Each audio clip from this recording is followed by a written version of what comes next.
Good morning.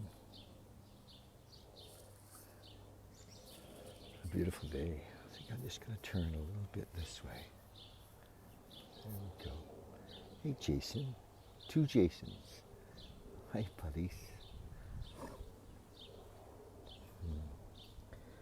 I was, um,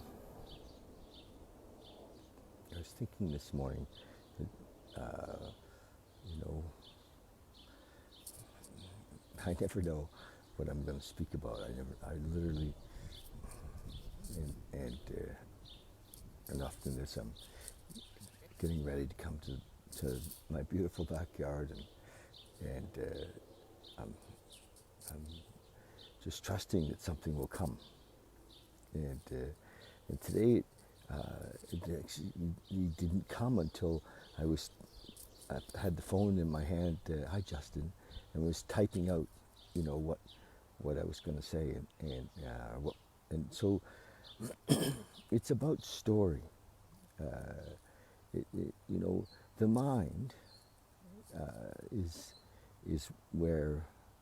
Hi, Jason. The mind is where we're stuck. Now we think that the mind is our friend, and of course it is. It is, and yet it loves to make up a story. It just loves to make up a story about everything. You know, there's the basic stories. I'm too old. I'm too fat. you know, I'm too short.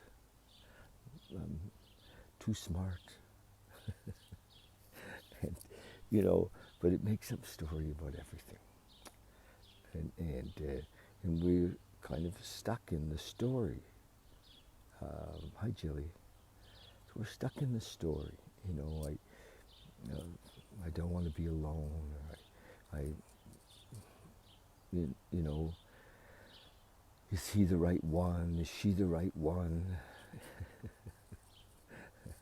Why am I this way or that? So, how do we move into the freedom of the moment instead of living in the story? Well, one is if we're able to discern the story, able to see it. See, we think it's so true. We think it's so true, that we wake up even in fear. And the fear is about something that is just a story. It has nothing to do with the moment. And we're crippled sometimes in fear. Or we've kind of created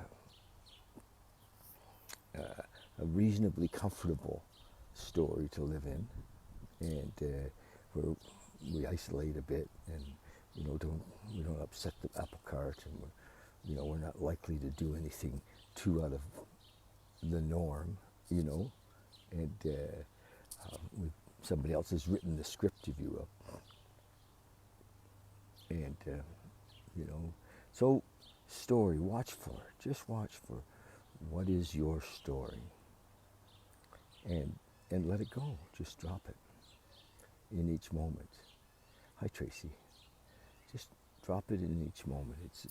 It's the story, and lots of times it's a story from the past. It's I was in 1986. I was abused, and because of that, and that person never got punished, and my whole life is fucked up.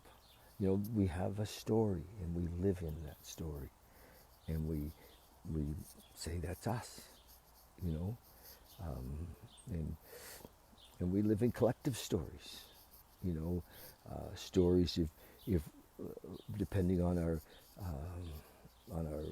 history, like I'm kind of Scottish descent, and there's all these stories about Scotsmen. I live with a man who has his family history would have come from Africa originally, and so that all has a story, and we defend it. We say that this is the truth.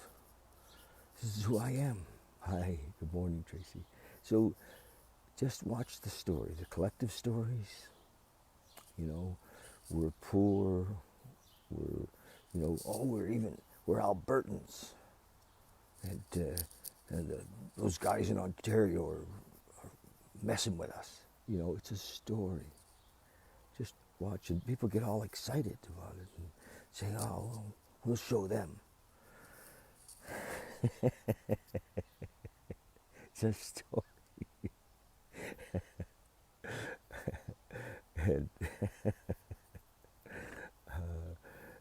And imagine that the best thing, this is a story, and just feel into it though. Imagine the best thing that we could do in this life is to be free of the story and live in love in the moment. Unconditional love in the moment. Compassion for others. Compassion for people who are stuck in their story. And the more we're able to see others in their story, the more we're able to see ourselves in their story. And imagine if our true state, our natural state, was unconditional love. Because it is. You know, would you imagine that your true state is anger, fear? It is a story, yes. I'm telling you a nice story. Imagine if your true state was really anger and fear, frustration, guilt and shame. And that was your true story. That's where you naturally would live if you surrendered everything. Not true. If we actually surrender our story, our fears and our guilt and our shame, all the bullshit we think, our natural state is love. And if we really have this idea, this story that we want to make a difference, that we want to help out, then seek out love in you. Seek out, actually you don't even have to seek it out. Just be that love in each moment. Breathe into it. And when the mind says, what are you doing? Don't you know this is a dangerous world?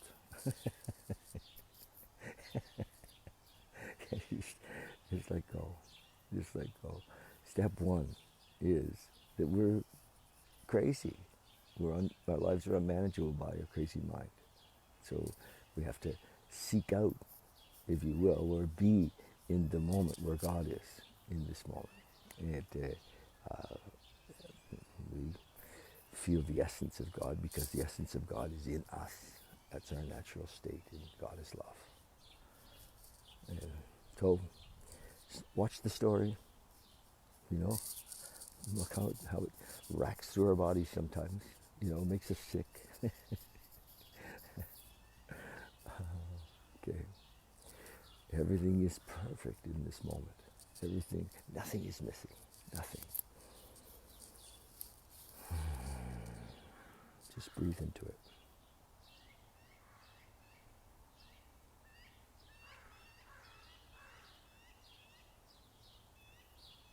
The crow, I love the crow. I have a story about crows.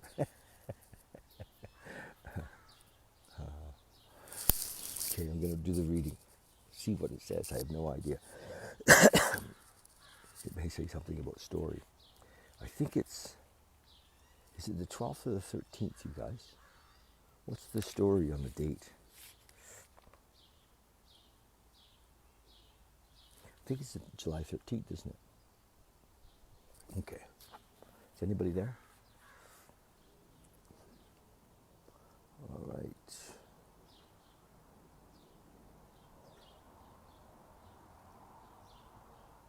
Thanks. Yeah.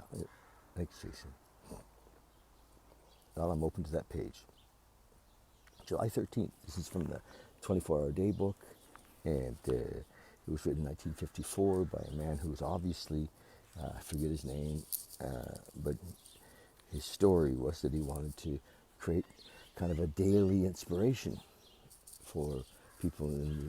At that time, I think there was only AA, but Now I think of this as a daily inspiration for folks in all the 12-step programs. And it starts with the thought for the day. An alcoholic, before he comes into AA, is flying blind. But AA, or the 12 steps, gives him a directed beam in the AA program. As long as he keeps on this beam, which I would consider being in the moment, right? As long as he keeps on this beam, the signal of sobriety keeps getting through. If he has a slip, the signal is broken. He's back in the story, right? If he swings off the course into drunkenness, and the signal stops. Unless he regains the A-directed beam, he is in danger of crashing against the mountain peak of despair. I love his story, his analogy, so beautiful. Am I on the beam? Am I in the moment? Am I in love? Am I breathing into this moment? Am I praying into this moment? God's will for me, life's will for me, the moment's will for me. Meditation for the day. Be expectant. Constantly expect better things. It's a story, but yes, why not? We're going to live in a story. Let's live in expecting better things. Believe that what God has in store for you is better than anything you ever had before. The way to grow old happily is to expect